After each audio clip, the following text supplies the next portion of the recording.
কি করতেছো তোমরা? সাজিদ যোগ্য ড্রাইভার।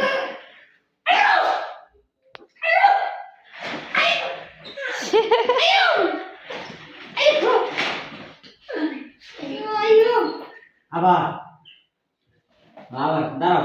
বেশি চাপ নেওয়া যাবে না।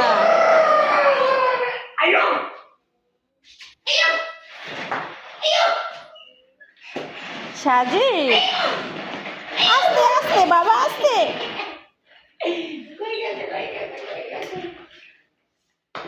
দাও আবার এই যে আরে আস্তে। আইও আসো আসো।